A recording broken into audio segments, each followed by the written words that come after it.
कहानी एक टाउन की है जहाँ से 35 साल पहले 3 लड़कियों का मर्डर हुआ था, जिनकी कहानी आज हैलोवीन के दिन क्रिस नामी न्यूज रिपोर्टर सबको बता रहा है। जिन लड़कियों का मर्डर हुआ था उन तीनों की ही उम्र 16 साल थी और तीनों को ही 16 बार स्टैब करके मारा गया था। किलर ने ये सभी मर्डर मास्क पहन के किए थे, इसीलिए वो आज तक पकड़ा नहीं गया। उसने क्योंकि 16 साल की जवान लड़कियों को मारा था, इसीलिए उसका नाम स्वीट 16 किलर के नाम से मशहूर हो गया। लोग उससे डरने लगे, यहाँ तक कि लोग अब हैलोवीन पर भी उसी का गेटअप लेने लगे थे। खैर सीन अब जिमी नामी एक लड़की की तरफ शिफ्ट होते हैं जिसकी एक दोस्त है अमील। ये दोनों कॉन्सर्ट में जाना चाहती है पर इनके पेरेंट्स इन्हें इजाजत नहीं दे रहे।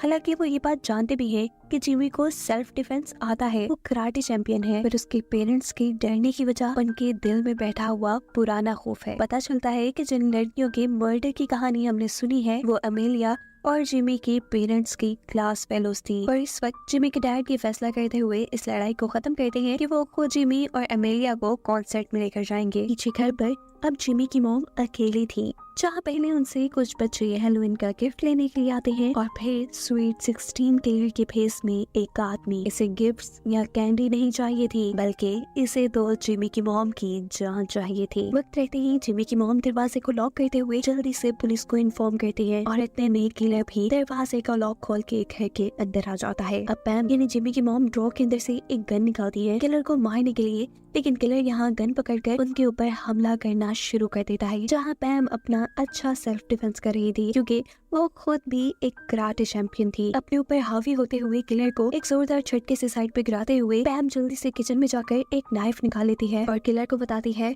कि तुम यहाँ से चले जाओ वरना पुलिस आने वाली है। ये सुन किलर भी थोड़ा घबरा जाता है। वो अब यहाँ से जाने के लिए पीछे मुड़ गया था। पैम को लगा कि किलर जा चुका है, लेकिन तभी अचानक किलर पीछे से पैम के ऊपर हमला करते हुए उसे कई मर्तबा स्टैब करके मार देता है। किलर यहाँ से भाग जाता है और यहाँ पुलिस आ जाती है। न्यूज रिपोर्टर क्रिस सबको बताता है कि पैम को भी 16 मर्तबा स्टैब करके मारा गया है, यानी स्वीट 16 किलर वापस आ चुका है। जेमी भी तब अपनी मॉम की मर्डर की वजह से काफी दुखी थी। अगले दिन स्कूल में ऑफिसर्स जब केस की इन्वेस्टिगेशन करने के लिए जिमी को बुलाते हैं, जहाँ उसे बताया जाता है कि पैम काफी दिनों से क्रिस नामी न्यूज रिपोर्टर के साथ राब्ते में थी, इसीलिए जेमी जाकर क्रिस से मिलती है और उससे पूछती है कि आखिर क्यों आप अपनी मॉम को इतने मैसेजेस करते थे। क्रिस बताता है क्योंकि तुम्हारी मॉम को कुछ दिन पहले ही किलर ने एक नोट भेजा था जिसमें लिखा था यू आर नेक्स्ट। उसी सीरियल किलर को पकड़ने के लिए हम दोनों एक साथ काम कर रहे थे। यही बातें वो जाकर अब अपनी फ्रेंड अमेलिया से डिस्कस करती है। यहाँ अमेलिया ने अपने साइंस फेयर के लिए अपनी मॉम का आइडिया यूज करते हुए एक टाइम मशीन बनाई थी। जिमी नोटिस करती है कि उसने टाइम मशीन में उसी डेट को एंटर किया हुआ है जब आज से 35 साल पहले स्वीट 16 किलर के हाथों इनकी मॉम के फ्रेंड्स का मर्डर हुआ था, जिस बारे में अमेलिया जिमी से कहती है कि अगर हमने पास्ट में जाकर पहले होने वाले मर्डर्स को रोक दिया तो तुम्हारी मॉम भी आज जिंदा तुम्हारे साथ होंगी। पर प्रॉब्लम ये है कि ये टाइम मशीन काम ही नहीं कर रही। अब रात होने पर अमेलिया और जेमी दोनों ही इस टाइम मशीन के पास थे। वो लोग अपनी बातें ही कर रहे थे कि अचानक स्वीट 16 किलर जेमी पे भी हमला करने के लिए यहाँ जाता है। वो अपने आप को बचाने के लिए टाइम मशीन के अंदर छुप जाती है, जहाँ अभी भी वो किलर जेमी को स्टैब करने की कोशिश कर रहा था और गलती से उसका चाकू टाइम मशीन के अंदर स्टैब हो जाता है। ऐसा करते ही टाइम मशीन चालू हो जाती है और देखते ही देखते जिमी पहुंच जाती है उसी डेट में जब स्वीट 16 किलर ने पहला मर्डर किया था। उसकी टाइम मशीन भी अब खराब हो चुकी थी। वो सबसे पहले इस टाइम मशीन को छुपाती है और फिर अपने मॉम डैड के कॉलेज में आ जाती है। स्कूल में उसे वही तीनों लड़कियां भी मिल जाती है जिनका मर्डर हुआ था और यहाँ एक लड़की जिमी को बहुत सी बॉल्स मारती है। जिमी को मालूम होता है कि ये उसकी मॉम पैम ही है जो अपने स्कूल टाइम में काफी बोल्ड थी। साथ ही उनका पूरा ग्रुप भी स्कूल में काफी फेमस था। इस सब के बाद वो अमेलिया की मॉम के पास आती है और उसे बताती है कि मैं फ्यूचर से आई हूँ। आपकी डायरी की मदद से आपकी बेटी अमेलिया ने टाइम मशीन बना ली है जिसका इस्तेमाल करते हुए मैं आज यहाँ तक पहुँची हूँ। अमेलिया की मॉम को उसकी बातों पे यकीन करना इसलिए मुश्किल ही हुआ था क्योंकि वाकई वो टाइम मशीन के ऊपर अपनी रिसर्च कर रही थी और आज तक उसने अपनी रिसर्च और डायरी के बारे में किसी को नहीं बताया था।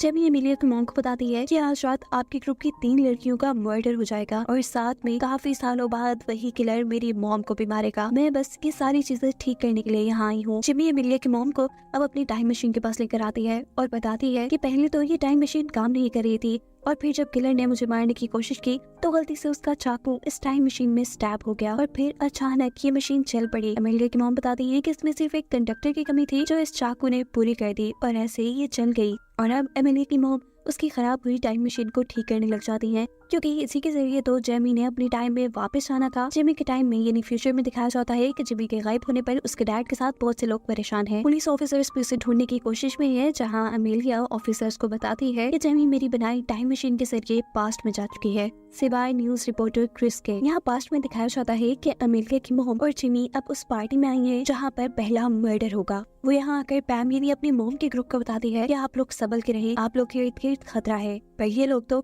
उसकी कोई बात नहीं सुनते और उसका मजाक उड़ाते हुए उसे यहाँ से बाहर निकाल देते हैं। लेकिन फिर भी जेमी हार नहीं मानती और वो पार्टी में इन चारों के ऊपर ही नजर रखे हुए थी। हम देखते हैं कि पैम की एक साथी ऊपर अपने बेडरूम में थी, तभी अचानक उसे स्वीट 16 किलर मास्क में नजर आता है, जिसे वो अपना फ्रेंड समझ रही थी। वो किलर अब उसके पास आता है और बेदर्दी से 16 मर्तबा उसके जिस्म में स्टैब करते हुए उसका खून कर देता है। उसकी आवाज सुनकर जल्दी से जिमी और पैम उसके कमरे में आते हैं और उसको मरा देखकर पैम की हालत बहुत ज्यादा खराब हो जाती है। जिमी उसे संभाल कर पार्टी से बाहर लेकर आती है और यहाँ पर पैम पूछती है कि तुम्हें कैसे पता था कि हम में से किसी की जान खतरे में है। तब जिमी उसे सच ना बताते हुए ये कहती है कि मुझे बस फ्यूचर के वियन आते हैं, इसी वजह से मुझे ये बात पता थी। यहाँ फ्यूचर में हम देखते हैं कि अमेलिया के पास क्रिस आया है। वो उसे बताता है कि मुझे हमेशा से की बात याद थी कि सबसे पहले जिस लड़की का मर्डर हुआ था वो बेडरूम में नहीं बल्कि गैरेज में हुआ था, पर अब अगर पास्ट की फोटोज देखी जाए तो मर्डर बेडरूम में नजर आ रहा है। जिस पर अमेलिया उसे समझाती है कि क्योंकि जिमी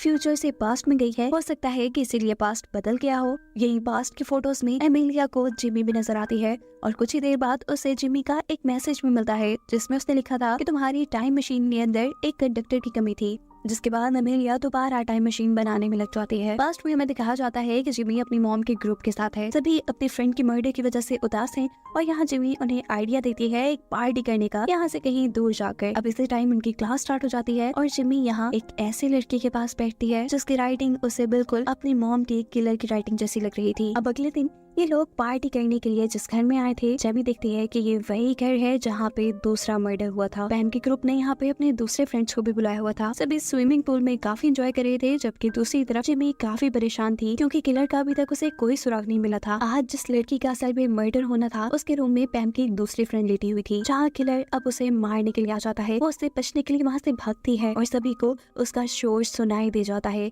ये सब लोग वहाँ आ जाते हैं, लेकिन इससे पहले कि ये लोग कुछ कर पाते, उस लड़की को बचा पाते, वो किलर 16 बार स्टैब करके इस लड़की को मार चुका था। पास में जिमी और जिमी के डैड इस किलर को पकड़ने की कोशिश करते हैं, लेकिन ये किलर बड़ी ही आसानी से दोनों को मारकर गिराकर यहाँ से भाग जाता है और इस मर्डर की रिपोर्ट करते हैं पास्ट में क्रिस के डैड। यहीं पर अमेलिया की मॉम आकर जिमी को बताती है कि मैं तुम्हारी टाइम मशीन ठीक नहीं कर पाऊंगी क्योंकि उसमें काफी सारे पार्ट्स ऐसे लगे हैं जो फ्यूचर के हैं। लेकिन परेशानी की बात नहीं, मैंने टाइम मशीन का एक छोटा और मेजर पार्ट बना लिया है। इसे एक बड़े पावर हाउस की जरूरत है जिसके बाद ये काम करने लगेगा। अभी ये लोग बातें ही कर रहे थे कि यहाँ सामने जिमी को उस लड़की का ट्रक नजर आता है जिसकी राइटिंग उसे किलर से मिलती जुलती लगी थी।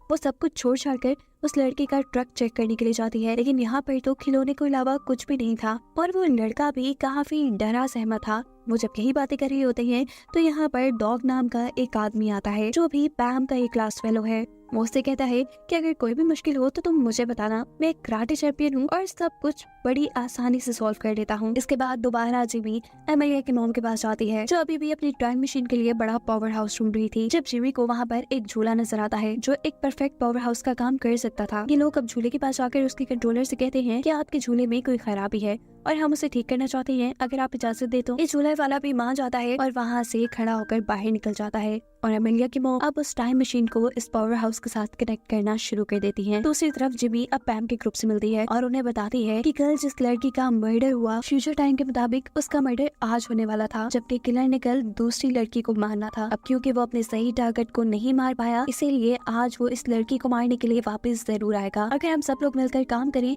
तो हम इस लड़की की जान भी बचा सकते हैं और किलर को भी पकड़ सकते हैं। सभी लोग उसकी मदद करने को मान जाते हैं, जबकि फ्यूचर में दिखाया जाता है कि अमेलिया ने भी अपनी टाइम मशीन बना ली है। वो क्रिस से कहती है कि हमें इसे एक्टिवेट करने के लिए एक मेटल कंडक्टर चाहिए होगा जिसे तुम जाकर ले आओ। इधर पास्ट में ये लोग किलर को पकड़ने की प्लानिंग कर चुके थे। जिमी अब उस लड़की को हॉरर हाउस में भेजती है जिसे किलर ने मारना था। उनके एक्सपेक्टेशन के बिल्कुल मुताबिक किलर भी वहाँ पहुँच जाता है और इससे पहले कि वो उस लड़की को मारता उससे पहले जिमी नजर आ जाती है, जिसने पिछले मर्डर के टाइम में भी इस किलर को पकड़ने की कोशिश की थी। वो सोचता है कि क्यों ना पहले जिमी को ही खत्म कर दिया जाए। वो जब जिमी के ऊपर हमला करने के लिए आगे बढ़ता है तो जिमी बड़ी ही आसानी से इस हमले से अपने आप को बचा लेती है, क्योंकि उसे सेल्फ डिफेंस आता था। इससे पहले कि किलर अब उसके ऊपर भारी पड़ता, यहाँ पास में ही जिमी के डैड और बाकी लोग भी आ जाते हैं, जिन सभी के साथ ही किलर अकेला लड़ रहा था। उसकी फाइटिंग स्किल्स काफी अच्छी थी, क्योंकि उसने एक ही वक्त में सभी को काबू किया हुआ था। किलर का ध्यान इन सबसे लड़ने में था और इसी चीज का फायदा उठाते हुए पीछे से एक लड़की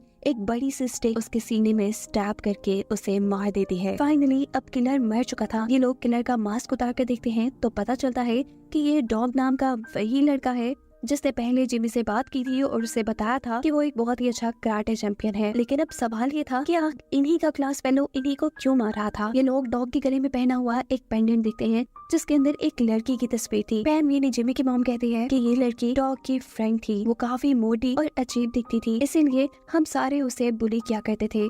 फिर एक दिन पैम की तीनों फ्रेंड्स ने उसे नाइट आउट में बुलाया और उसकी इतनी बेइज्जती उससे बर्दाश्त नहीं हो सका। गुस्से में उसने बहुत ड्रिंक किया और फिर गाड़ी चलाकर वहाँ से चली गई और इस सब में उसका एक्सीडेंट हो गया। वो मर गई। डॉग को लगता था कि उसकी फ्रेंड को मारने के पीछे इन तीनों लड़कियों का हाथ है, इसीलिए वो इन तीनों लड़कियों को मारना चाहता था। जेमी अब पैम से कहती है कि आप लोग बहुत बुरे हैं, आप लोग इतना बुरा काम भी कर सकते हैं, मुझे यकीन नहीं था।